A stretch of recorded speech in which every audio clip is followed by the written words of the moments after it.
कल से प्रारंभ हुई गोपीनाथ भवन बीकानेर में बोड़ा परिवार की ओर से श्रीमद् भागवत ज्ञान कथा यज्ञ की महिमा, उसका महत्व क्या है, उसको सुनने से क्या लाभ होते हैं, उसके बारे में सुना। उसके पश्चात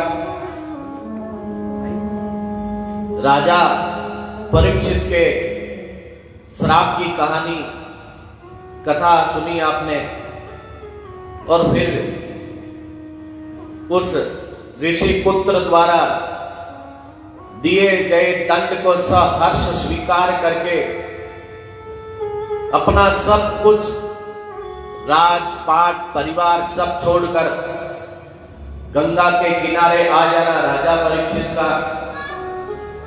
अब देखिए, कल मैंने बताया था कि गंगा किनारे बहुत बड़े बड़े मुनि ऋषि सब के सब वहां उपस्थित थे। बृहस्पति स्वयं, वशिष्ठ, जितने बड़े बड़े ऋषि मुनि थे सब के सब उपस्थित थे, पर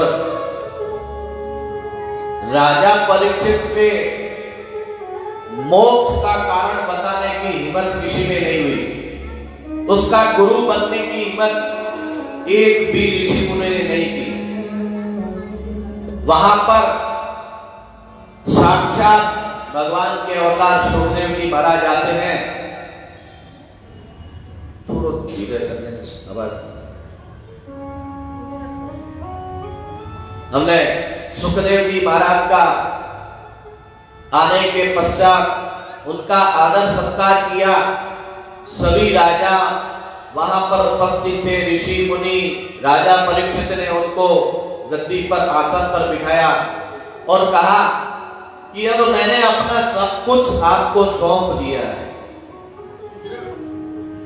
फिर भी मेरे मन में कुछ प्रश्न है। उस प्रश्नों का उत्तर आप देंगे तो मेरा ही नहीं, सभी लोगों का जन कल्याण के लिए पुण्य अवसर मिलने जैसा कार्य होगा। इसलिए आप, मेरे कुछ प्रश्न हैं मेरे मन में, उन प्रश्नों को आप सुने, फिर उनका उत्तर दें, जिससे लोगों का कल्याण हो सके। उन्होंने सबसे पहले कहा, हे मुनिवर,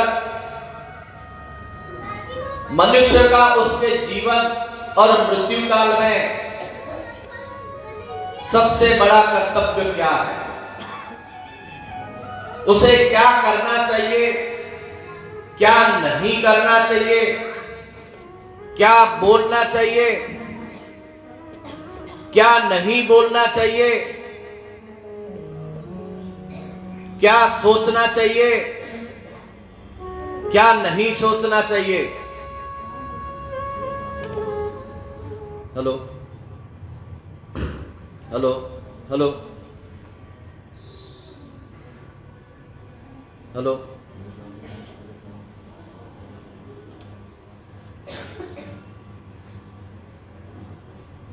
हेलो हेलो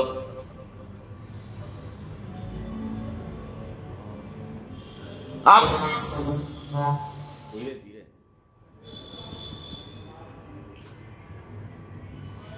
मेरे हेलो हेलो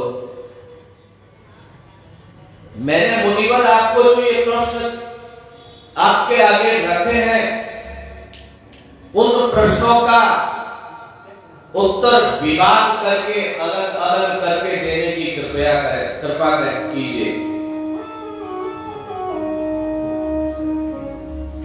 तो सुखदेव जी महाराज उन प्रश्नों का उत्तर देते हुए श्रीमद् भागवत के दूसरे स्कंद में प्रवेश करते हैं।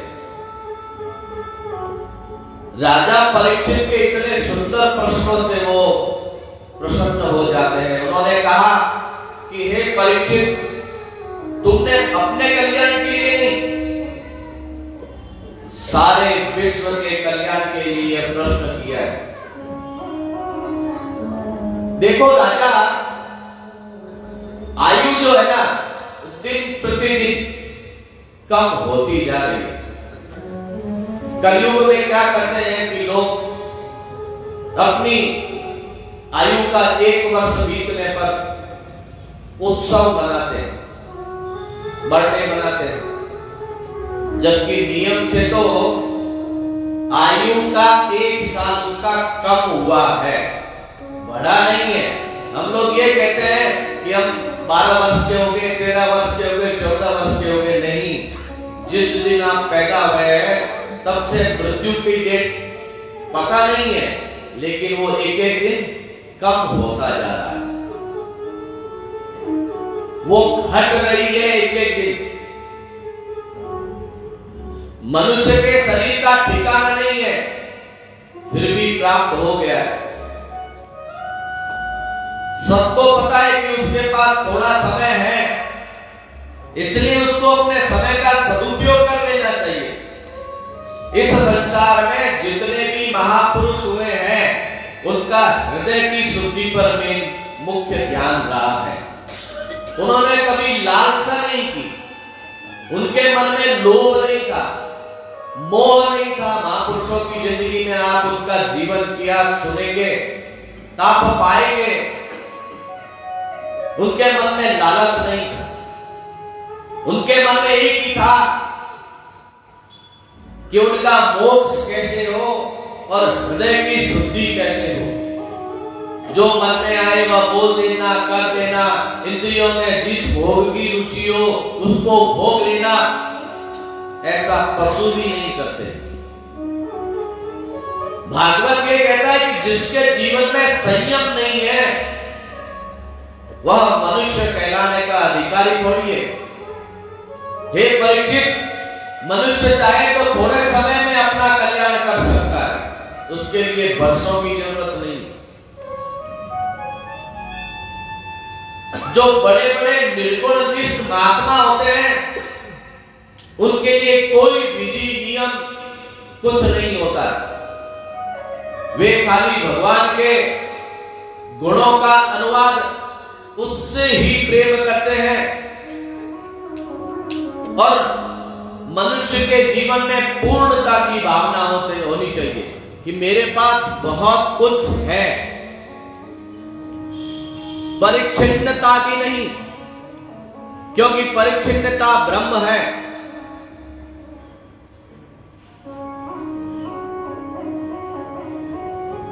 मनुष्य का दृष्टिकोण ऐसा उदार होना चाहिए कि उसमें मानव मात्र का, प्राणी मात्र का, संपूर्ण विश्व का सन्निवेश है। ऐसा केवल एक ही जन कर सकता है, वह है ईश्वर। इसलिए आदमी का सबसे बड़ा कर्तव्य ईश्वर परायणता है।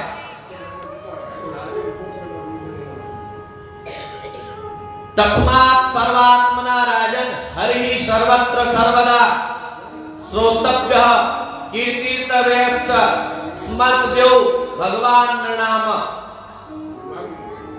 इसका मतलब है कि यदि आप अभय पद की प्राप्ति करना चाहते हैं और निर्भय होना चाहते हैं, अभय पद में प्रतिष्ठित होना चाहते हैं, तो क्या करना है आपको? श्रवण कीजिए। किसका? सर्वात्मा भगवान का। कीर्तन कीजिए।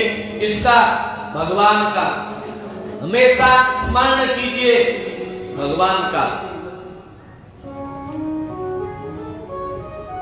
श्रीमद् भागवत में यह बताया गया है कि यदि आपके मन में कोई कामना है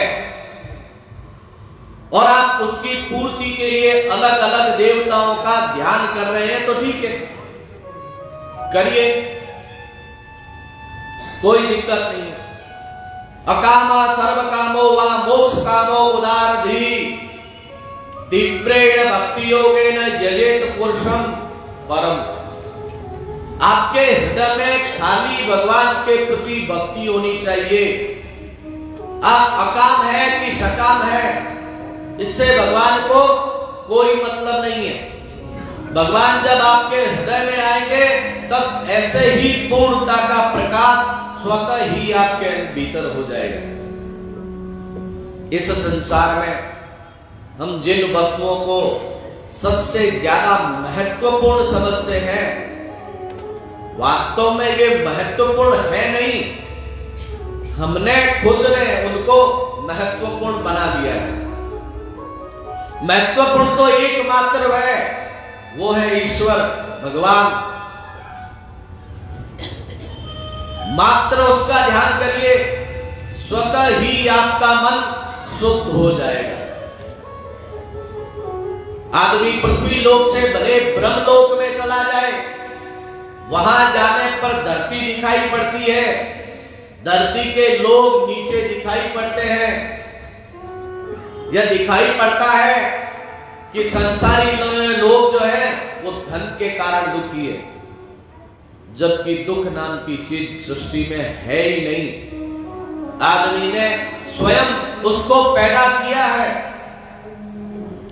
संसार के लोग जो है वो बारंबार इसलिए दुखी हो रहे हैं कि वे सच्चाई को जानते भी नहीं, समझते भी नहीं, और जानने और समझने की कोशिश भी करते भी नहीं। इस संसार का जो ये चक्र बना हुआ है, उसके भीतर फंसे हुए हैं।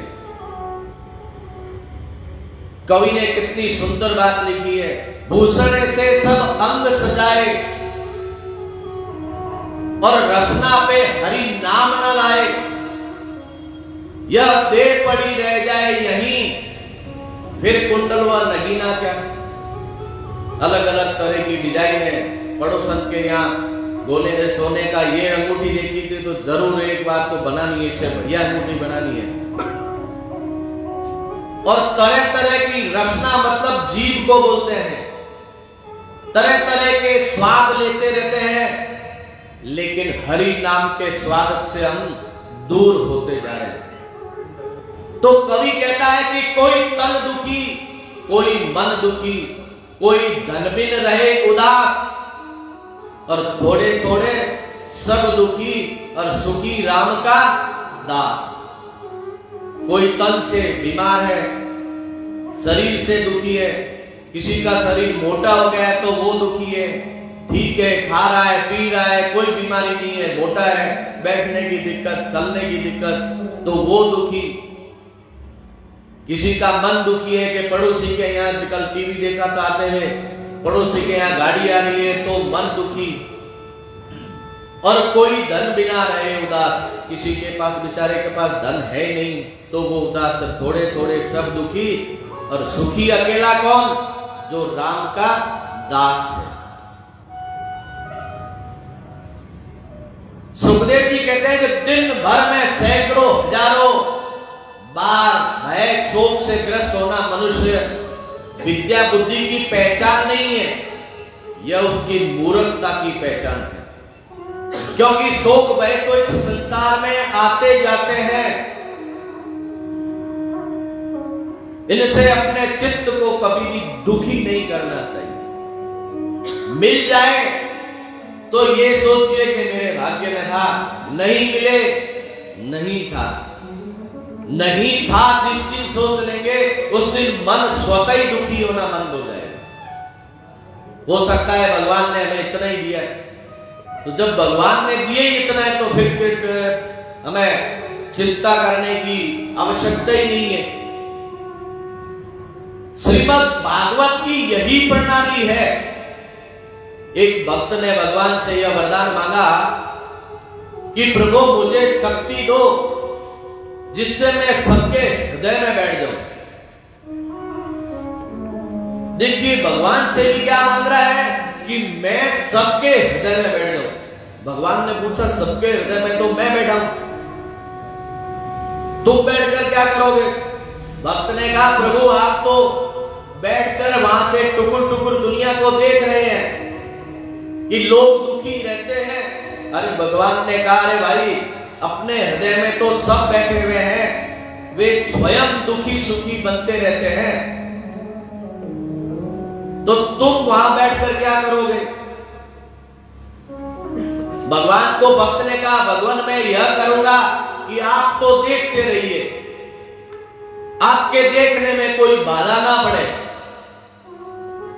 लेकिन संसार के प्राणियों के हिस्से का सब दुख मुझको मिल जाए और सभी सुखी हो जाए। मैं संसार के सभी प्राणियों का दुख अपने ऊपर लेने के लिए तैयार हूं। मुझे सबका दुख दे दीजिए, किसी को दुख ना होने पाए, सबका दुख मुझे मिल जाए। यह सब आपकी दृष्टि में अंतः स्थितो ये भवन्त्यः दुखा। जब भक्त ने ऐसी प्रार्थना की तो भगवान हंस पड़े और मन ही मन बोले कि मेरा भक्त कितना उदार है, इसके भाव कितने सुंदर है। भगवान ने कहा कि मेरे भक्त में ऐसा ही, मेरे भक्त का हृदय ऐसा ही होना चाहिए। परिच्छिन्नता का भाव कभी नहीं होना चाहिए।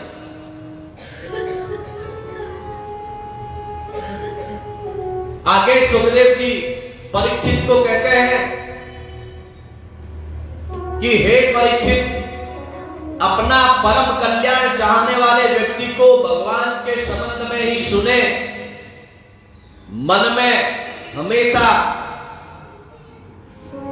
सोचना है तो भी, वाणी से भी भगवान के बारे में ही सोचे तो परम कल्याण हो जाएगा। हे परीक्षित, ये 3 साधन ऐसे हैं जो कोई सरलता से कर सकता है। बाकी तो भगवान को प्राप्त करने के साधन हैं, वो बहुत कठोर होते हैं। जैसे योग साधन, आसन, प्राणायाम। अगर ये योग बताएंगे किससे प्राप्त होगा, तो जैसे लोगों को लकवा मार जाता है कि भाई आसन प्राणायाम कहीं टांग फंस गई इधर उधर तो मुश्किल हो जाएगा। योग होता नहीं है भाई, योग बड़ी विचित्र चीज है। प्राणायाम नहीं करना है भाई, सांस कहीं रुक गई तो शरीर खत्म हो जाएगा। इस शरीर के भगवान को प्राप्त करने के चक्कर में अपना शरीर और छोड़ बैठे। तो वो बता रहे हैं कि यज्ञ अनुष्ठान का साधन भी कोई गरीब कैसे कर पाएगा, क्योंकि यज्ञ के लिए शुरुआत करनी है छोटे से छोटा यज्ञ, तो 100 मन लकड़ी, 100 मन घी, चीनी, चावल, जौ, अनेक तरह के साधन पहले जुगाड़ करने पड़ेंगे, लाने पड़ेंगे। आदमी के पास इस कलयुग में एक समय का पेट भरने का साधन उपलब्ध नहीं है, तो वो बेचारा वो सामग्री कहां से जुटा पाएगा। किसी अनपढ़ से कहोगे कि तुमको भगवान की प्राप्ति करनी है तो वेद और उपनिषदों का अध्ययन करो। अरे भाई, वो तो बेचारा अनपढ़ है, तुम इतना बड़ा भार उसको सौंप दोगे, यह अनपढ़ के लिए संभव नहीं है। इसलिए भागवत में 3 साधन बताए गए हैं। सुनो भगवान के संबंध में, सुननी है बात तो दूसरों की बुराई नहीं सुननी। एक बात तो याद रखो, जो आदमी आपको दूसरे की आकर शिकायत करता है वो आपकी भी शिकायत उसको कर सकता है। ये बहम पालना बंद कर दी कि वो हमारा जासूस है और वहां से बातें करके लाता है। वो जब दूसरे की बात आपको सुना सकता है तो आपके द्वारा बताई गई बात को दूसरे को भी सुना सकता है। विश्वास मत करिए ऐसे लोगों से। बोलो भगवान के बारे में, बात करनी है, भजन करना है। भगवान की इतनी कथाएं, हमारा सनातन धर्म इतना सुंदर है कि उसमें इतने विभाग कर दिए गए हैं ऋषि मुनियों द्वारा कि हम अपने जीवन से जब से शुरुआत करते हैं मृत्यु तक भी उन चीजों को अगर पढ़ते रहें, मनन करते रहें, चिंतन करते रहें तो वो कभी भी अध्ययन समाप्त नहीं होगा। और सोचो भी मात्र भगवान के बारे में। अगर सोचना भी है तो भगवान कैसे मिल सकते हैं, मैं कैसे उनकी ओर जा सकता हूं, ये सब चीजें बड़ी आसानी से, सुलभता से मिल सकती है। ये साधन हर कोई कर सकता है। सुखदेव जी कहते हैं कि वे जो ये कार्य करेगा वो परम कल्याणी के भाग्य बन जाएंगे, जितने भी लोग हैं। अब वो परीक्षित को समझा रहे हैं कि हे परीक्षित, पहले मैं निर्गुणिया था, अपने को ही ब्रह्मवत अनुभव करने वाला था, लेकिन श्रीमद् भागवत के एक श्लोक ने मेरे हृदय को झकझोर दिया। दूसरे श्लोक ने मुझको लाकर पिताजी के चरणों में डाल दिया और मैं निर्गुणिया से सगुणिया बन गया। इसी कलिकाल में नारायण स्वामी ने एक ब्रजवासी के साधारण बालक के माथे पर ठाकुर जी की कृपा से मोर मुकुट की झांकी देखी तो अपने समय के सारे वेदांतियों को चुनौती दी कि वेद वेदांतों में जितनी बड़ी बातें करते हैं उससे सुंदर तो खाली हमारा मोर पंख इतना ही बहुत है, बाकी तो बातें भाग की है। अरे तुम अपने को ब्रह्म बता रहे हो, एक बार कन्हैया के सामने तो आ जाओ, तब पता चलेगा कि मेरा ठाकुर कितना सुंदर है, भीतर से भी और बाहर से भी। ऊंट जब पहाड़ के सामने नहीं आता है तब तक वो ये सोचता है कि मेरे से ऊंचा तो कोई है ही नहीं। उसी तरह नंद नंदन श्याम सुंदर में के सामने जब तुम आओगे तो तुम्हें पता लगेगा कि तुम ब्रह्म हो कि वह ब्रह्म है। कवि ने कितनी सुंदर बातें लिखी है, चाहे तू योग कर, भृगुनी मध्य ध्यान धर, चाहे नाम रूप मिथ्या मान के निहार ले, निर्गुण निर्जन निराकार ज्योति व्याप रही, ऐसे ब्रह्म ज्ञान निज मन में तू धार ले। नारायण अपने को आप ही बखान करी, मौते व बिन नहीं या विधि पुकार ले। विधि का मतलब नियम से पुकार ले। जब लगी तो है नंद को कुमार नहीं दृष्टि पड़ियो, तब लगी बैठे भूले तू ब्रह्म को विचार ले।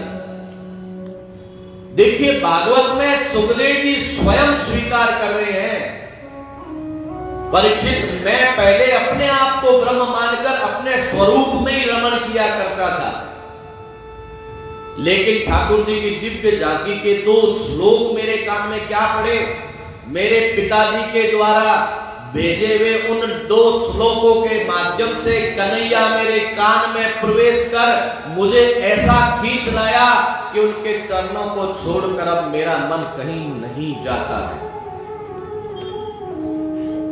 जैसे पशु गाय भैंस, उसके आगे आप बिचारी रख लेते हैं तो खा लेते हैं, फिर कहीं ले जाकर एक साइड में रख दो, उसका श्रवण करते हैं, फिर उसको बाहर निकालते हैं तो जुगाली करना करते हैं। उसी तरह मैं एकांत में बैठकर भागवत के श्लोकों की जुगाली करता रहता हूं।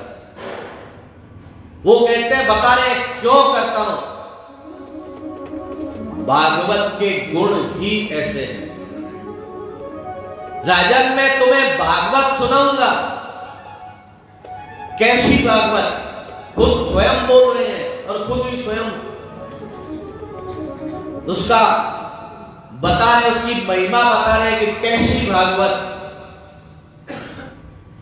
मैंने मेरे पिता वेद व्यास जी से यह भागवत विधिवत पढ़ी है, अध्ययन किया है। श्री हरे नमः। वही भागवत मैं तुमको सुनाऊंगा। क्यों सुनाऊंगा? क्योंकि तुम कोई साधारण व्यक्ति नहीं हो। कल मैंने आपको एक बात बताई थी कि गुरु को खोजने के लिए जाना नहीं पड़ता है, सदगुरु को प्राप्त करने के लिए अधिकारी शिष्य बनना पड़ता है। तब स्वतः ही सदगुरु आपके दर पर आ जाते हैं, आपके द्वार पर आकर और आपको खोज लेते हैं। तो सुखदेव जी महाराज को भी पता था कि अधिकारी शिष्य जो है वो राजा परीक्षित है, मुझे उसका गुरु बनना है। और उसके माध्यम से लोगों को सत्कर्म करने की प्रेरणा देनी है, इसलिए मैं तुम्हारे पास आया हूं। तुम वो महापुरुष हो जिसकी रक्षा भगवान ने गर्भावस्था में की थी। इस भागवत को सुनकर मति सती होकर के मुकुंद में लग जाती है। मति सती होकर प्रीति से युक्त हो परमात्मा में लग जाएगी और तुम परम कल्याण के भागी हो जाओगे। हे राजन, मैं अकेले यह फैसला नहीं ले रहा हूं, ये मेरा कहना नहीं है। ये जो इतने ऋषि मुनि महर्षि बैठे हैं, या इनसे भी पूर्व निर्णित सिद्धांत बता रहा हूं मैं तुमको। इसलिए उन हरि के नामों का कीर्तन करें, इससे बढ़कर ना कोई साधन है और ना कोई साध्य है। कई बार कई लोग प्रश्न करते हैं, यह तो प्राइमरी साधन है। तो क्या प्राइमरी होता है? तो परमहंस सुखदेव जी बोलते हैं, वह भी व्यास, वशिष्ठ, विश्वामित्र, पाराशर जैसे बैठे हुए बड़े बड़े विद्वानों की सभा में बोलते क्या है सब, कि सबसे बड़ा साधन यही है।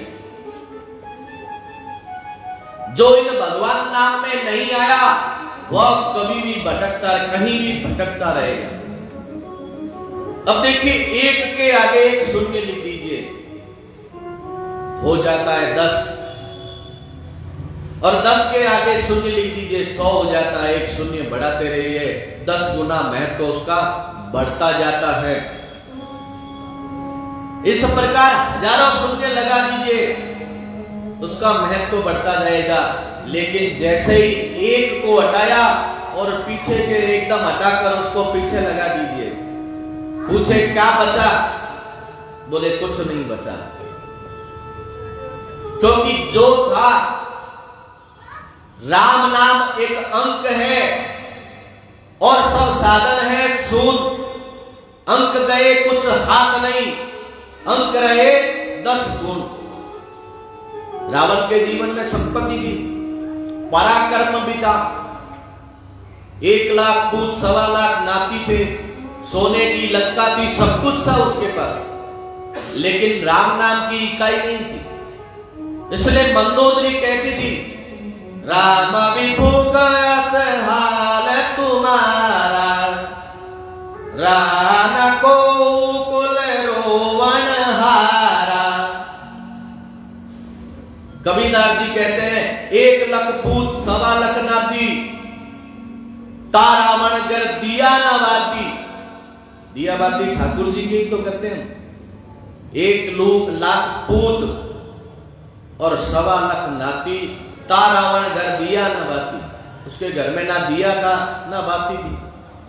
ठीक इसके विपरीत उसका छोटा भाई विभीषण, जो रावण के द्वारा लात मारकर वहां से निकाल दिया गया था, तो उस विभीषण के पास राम नाम के अलावा एक तांबे का पैसा भी पास में नहीं था, एक दाना अन्न भी नहीं था, केवल राम नाम का बल था। उससे बड़ा कोई साधन उसके पास नहीं था।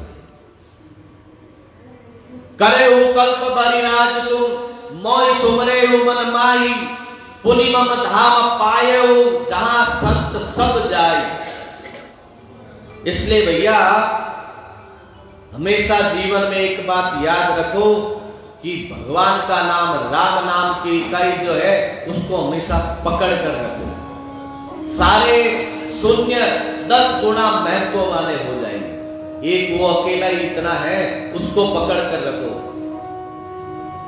कवि ने कहा, हरि नाम नहीं तो जीना क्या, अमृत है हरि नाम जगत में, छोड़ विषय विष पीना क्या। बहुत लोग मानते हरि नाम की क्या जरूरत है, अभी जल्दी भी क्या है। बालापन में खेलिया खाया और जवानी में हड़ हाँक्या, और वृद्ध भय तब माला लीनी, राम जी थारा भी मन राख्या। मतलब ये भी भगवान पर एहसान करते हैं कि बचपन में तो खेलना कूदना था, इसलिए खेल लिए कूद लिए, जवानी में हल हंक्या का मतलब परिवार के पालन पोषण के लिए इधर उधर दौड़कर उनकी जो जरूरतें थी वो पूरी की। अब बूढ़े हुए हैं तब थोड़ी सी माला ले ली, क्योंकि अब आपका भगवान आपका भी मन रखना है। लोग हमेशा एक बात सोचते हैं कि अभी तो जिंदगी का मजा ले लो, है क्या अभी तो बहुत उम्र बड़ी है, अरे कम हो रही है, वो नहीं सोचते। अभी तो जिंदगी का मजा ले लो, अभी समय है, समय निकल जाएगा, फिर मजा कौन देगा। जब बूढ़ा पाएगा हाथ पांव गर्दन कांपने लग जाएंगे, हे राम जी आपका भी मन रख देंगे। ऐसा लगता है कि राम जी दुर्बल हो रहे हैं तुम्हारे भजन के बिना। राम जी का कुछ बनता बिगड़ता नहीं है तुम्हारे भजन के बिना। तुम नहीं करोगे तो उनका कोई भय बिगड़ने वाला बने। भजन करोगे तो अपनी ही बनाओगे, अपना जीवन संवारोगे, नहीं करोगे तो अपना जीवन बिगाड़ोगे। तो बुढ़ापे के भरोसे मत बैठो, बुढ़ापा आएगा। एक समय था कि उम्र में बुढ़ापा आता, तो अब तो कब बिना तत्काल में टिकट कट जाता है। रात को सोता है, सवेरे उठता है तो पता ही नहीं चलता है कि टिकट की बुकिंग तो सवेरे खुलेगी, रात को ही उसका टिकट कट जाता है। क्योंकि आदमी अपने शरीर के प्रति भी इतना लापरवाह हो गया है कि वो खाना खाकर सीधा सो जाता है। ये उसका परिणाम है। आयुर्वेद ये कहता है कि आप रात को सोने से 2 घंटे पहले खाना खा लीजिए। 2 घंटे में आराम से पानी भी पी सकते हैं। आपको और भी कोई जरूरत है तो रेस्ट कर सकते हैं, बैठकर बात कर सकते हैं, घूम सकते हैं। खाना खाए सीधे।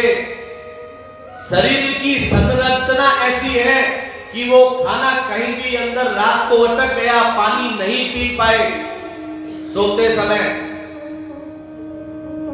तो स्वाभाविक है सवेरे उठने के पश्चात वो आदमी जीवित नहीं मिलता है। लोग अपने परलोक को सुधारना नहीं चाहते। लोग तीर्थ जाते हैं, हरिद्वार, कुरुक्षेत्र, इलाहाबाद, प्रयाग नहाने जाते हैं। अरे भाई जहां कीर्तन होता है वहां तो थोड़ी देर बैठ लो। जहां पर भगवान का नाम हो रहा है उसको भी तीर्थ मान लो, तो तीर्थक तो वहीं पर आपके सामने आ जाएगा। तीर्थ अमित कोटि शत पावन, नाम अखिल अगपूग न सावन। और तीरथ है हरि नाम तुम्हारा, फिर क्यों फिरता मारा मारा। अंत समय हरि याद न आया, फिर काशी और मथुरा जाया। क्यों फिर काशी जाओगे, क्यों मथुरा जाओगे। भूषण से सब अंग सजाए, रसना पे हरि नाम न लाए। जब देह पड़ी रह जाए यहीं, फिर कुंडल और नगीना क्या। और कोई तन दुखी, कोई मन दुखी, कोई धन भी न रहे उदास। थोड़े थोड़े सब दुखी, सुखी राम का दास। प्रभु के होकर रहो सदा, हमेशा प्रभु नाम का आश्रय रखो। भगवान नाम संकीर्तन सर्वोपरि साधन है, इससे बड़ा साधन कोई नहीं है। समस्त आत्माओं की आत्मा है जिनको ईश्वर कहते हैं। अब सुखदेव जी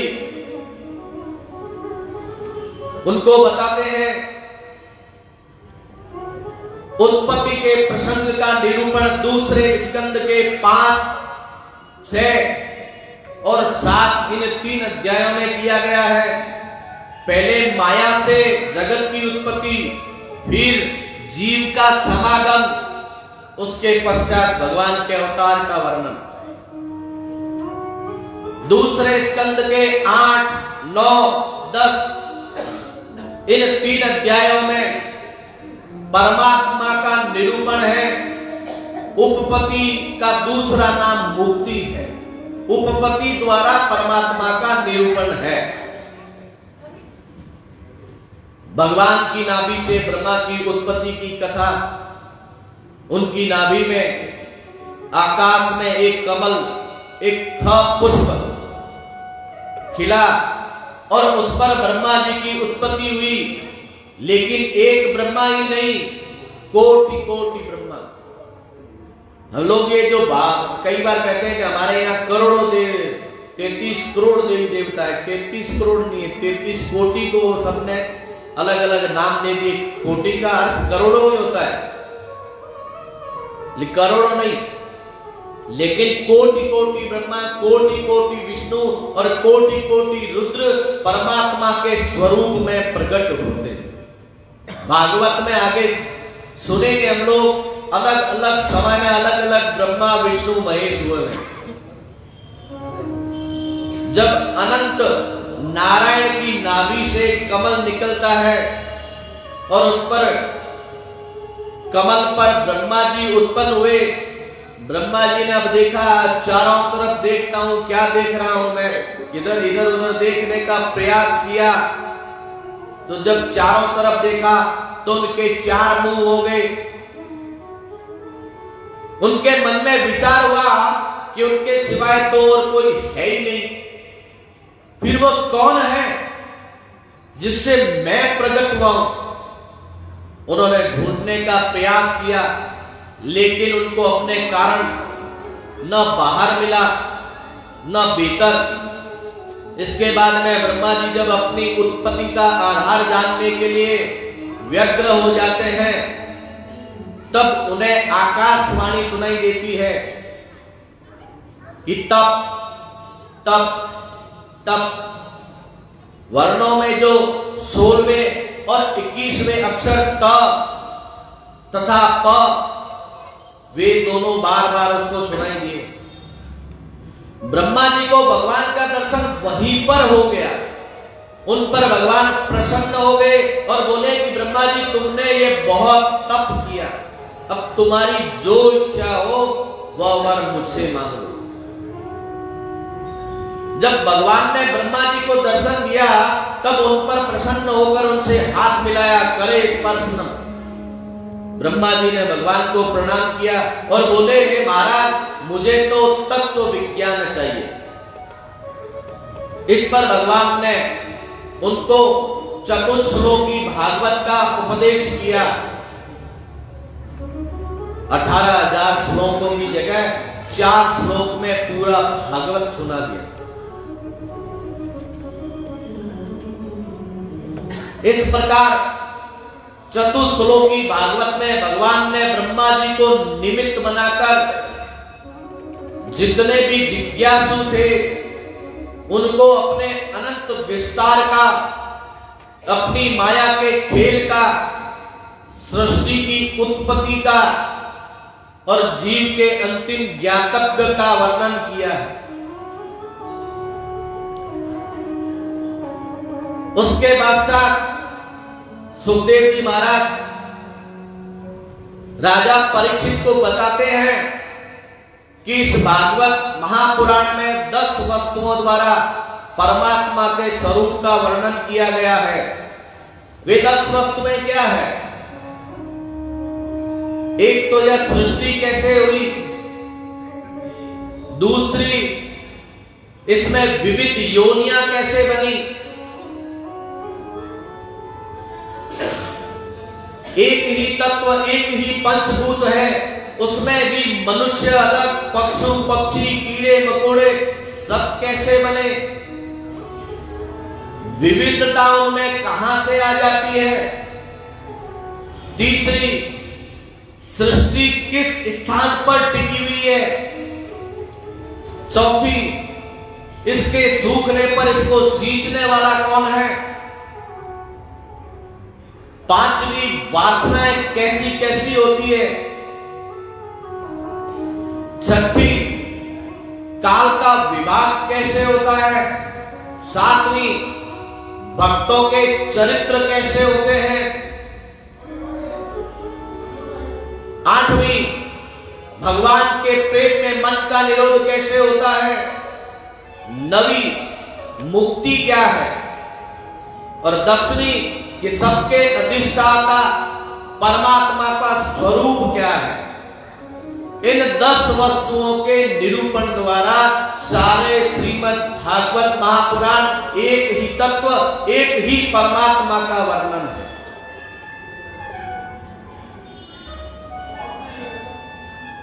श्रीमद् भागवत के अधिकारी वक्ता देखिए, सूत जी, सौनक, नारद, व्यास और सुखदेव परीक्षित कैसे हैं।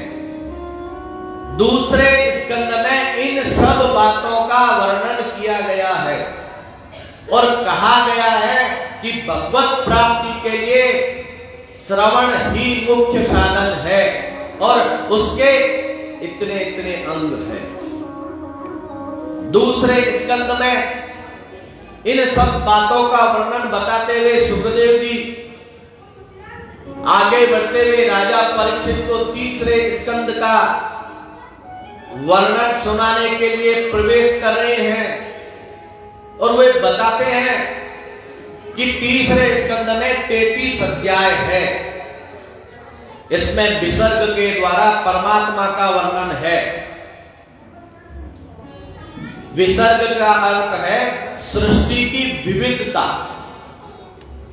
ब्रह्म के प्रकाश में गुणों की विषमता से जो अलग अलग तरह की सृष्टि होती है उसको विसर्ग कहते हैं।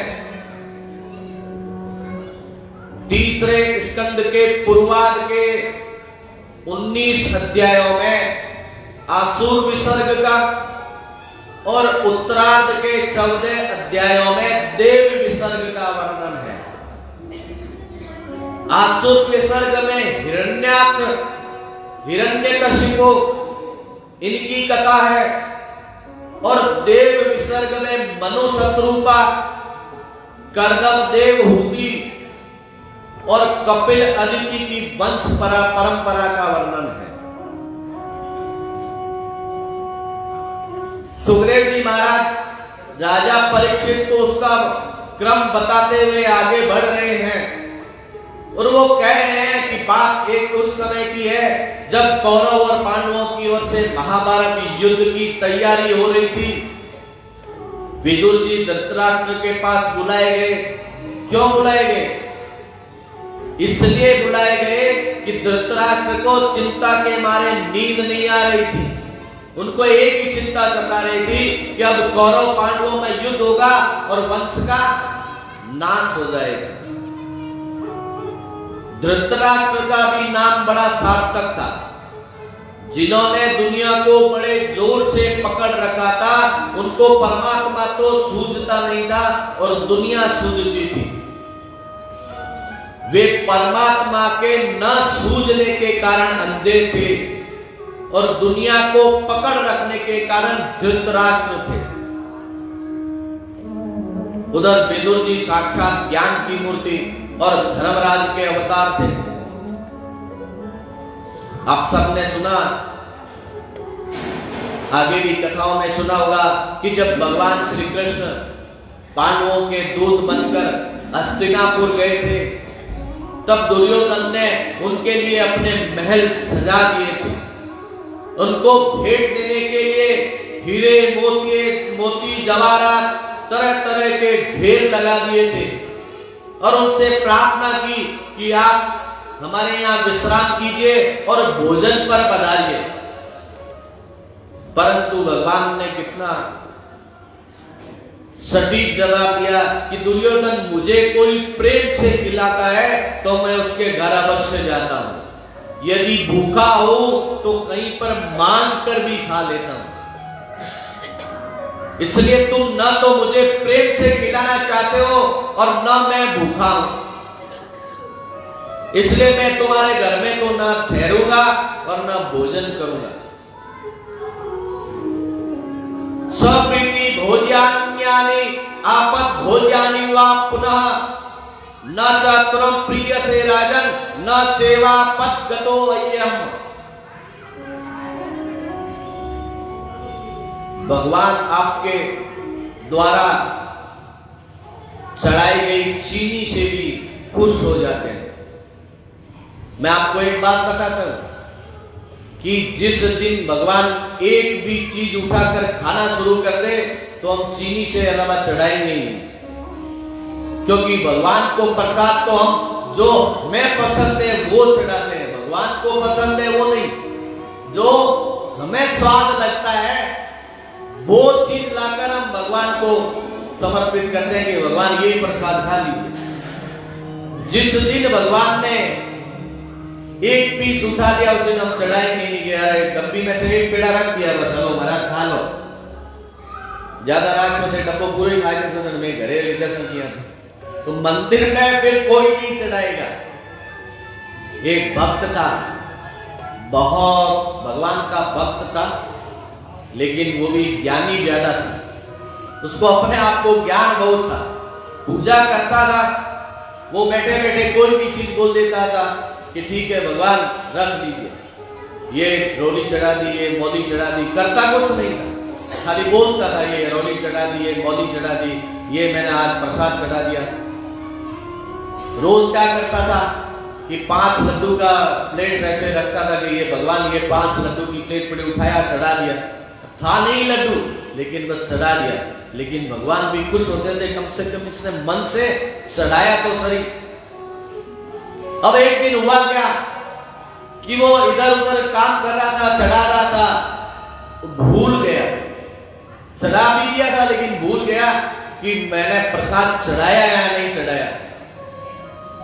वो क्या करता है कि भगवान को उठाता है, फिर एक और प्लेट में भूल गया, चढ़ा दिया भूल से। अब फिर उसको याद आ गया नहीं मैंने थोड़ी देर पहले तो चढ़ा दी थी। अब उस प्लेट को वापस उठाने के लिए जैसे ही हाथ पकड़ता है भगवान हाथ पकड़ लेते हैं, अरे भाई चढ़ाया तो कुछ नहीं, अगर उसमें मन से भी चढ़ाया हुआ अतिरिक्त चढ़ गया उसको भी वापस उठाने की कोशिश कर रहा है। तो आदमी की मानसिकता इतनी नीचे स्तर तक गिर चुकी है, ये वास्तविकता है। भगवान खाली आपके और हमारे प्रेम के भूखे हैं। कुछ मत करिए, कोई बड़ा प्रसाद लाइए मत, घर में चीनी चढ़ाइए, चीनी को वापस उठाइए, घर में डालिए, एक डब्बे में इकट्ठी करते हैं। चाय तो पीते हैं सब लोग, ज्यादातर चाय दूध कॉफी उसमें डालिए, पी लीजिए, भगवान का प्रसाद है, वो चाय अमृत हो जाएगी। लेकिन अधिकतर घरों में मैं देखता हूं कि वो चीनी भी चढ़ी है वो दूसरे दिन फेंक दी जाती है। ये चीनी कौन खाए? ये कड़वा सत्य है। हमारी भावना ये नहीं है कि ये चीनी चढ़ी हुई है तो इसको भगवान का प्रसाद समझकर हम चीनी के उसमें डब्बे में डाल दें अलग, और उसको चाय या कोई दूध, बच्चे को दूध पिलाएं तो, या हम चाय पिए, दूध पिए, कॉफी पिए, कुछ भी पिए तो उसमें डालकर भगवान का चढ़ाया हुआ प्रसाद अमृत रहेगा, पी ले नहीं। कई नियम भी हम लोगों ने, हमारे सनातन संस्कृति के विद्वानों ने डराने के लिए नियम भी इतने कड़े कर दिए कि हम लोग उसकी तरफ बढ़ना भी नहीं चाहते। घर में भगवान शिवलिंग रख रखे, सबने अपने अमूमन कि नहा लिए तो भगवान को नहलाते हैं और फिर उसको लाकर रसोई में या कोई किनारे एक पेड़ में डाल दिया या गिरा देते। हमने कभी ये सोचा कि ये दवाई से भी ज्यादा काम कर सकता है? भगवान को नहलाए, भगवान को स्नान कराए, इसका चरणामृत है, भगवान का अमृत है ये तो। भाई जब शिवलिंग है हम उसको तो शरीर का स्वरूप मानते हैं, तो ऊपर से जब आदमी सर पे चढ़ाएगा तो नीचे से होता हुआ चरणों में से ही तो आएगा, तो इसलिए भगवान का चरणामृत है, उसको पी ले। एक बार पी कर देख लीजिए आप, महीना 2 महीना विचार करिए मन में कि प्रभु अब हमारे अंदर कोई बीमारी भी है तो ठीक हो जाए। आप कोशिश करके देख लीजिए, वो बीमारी ठीक हो जाएगी। भावना आपकी शुद्ध होनी चाहिए, आपका प्रेम भगवान के प्रति बिना किसी छल कपट के होना चाहिए। तो भगवान तो ये कहते हैं कि मैं भूखा नहीं, मैं तो प्रेम देखता हूं, इसलिए जहां प्रेम मिलता है और अपनत्व मिलता है वहां मैं स्वयं जाकर खुद चला जाता हूं। वहां से भगवान दुर्योधन के घर नहीं गए, कृष्ण बिना बुलाए विदुर के घर चले। क्योंकि वो विदुर को अपना घर समझते थे। सुखदेव जी महाराज परीक्षित को ये बात समझा रहे हैं कि वहां क्यों गए, क्यों? क्योंकि वो उसको अपना घर समझते थे, इसलिए वो दुर्योधन के निमंत्रण को ठुकराकर और वहां चले गए। आप सबने सुना होगा कि दुर्योधन के वहां कुछ नहीं मिला तो केले का छिलका भी भगवान ने प्रेम से खा लिया।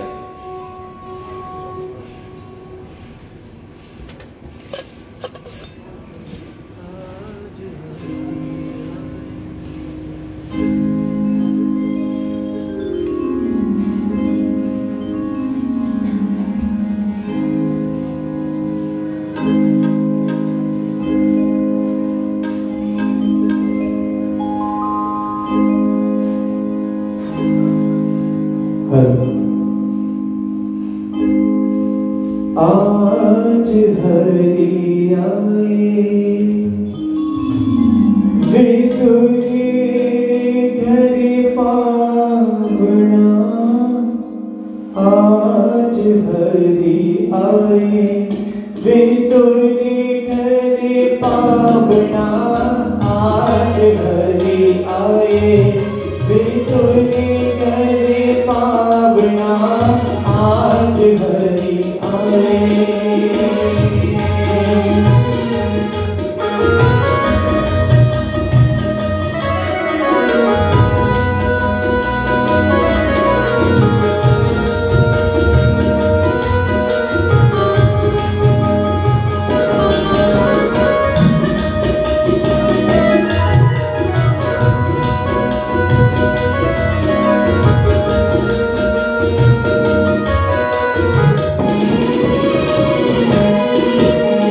विदुरी कहीं घर में विदुरानी, विदुरी कहीं घर में विदुरानी,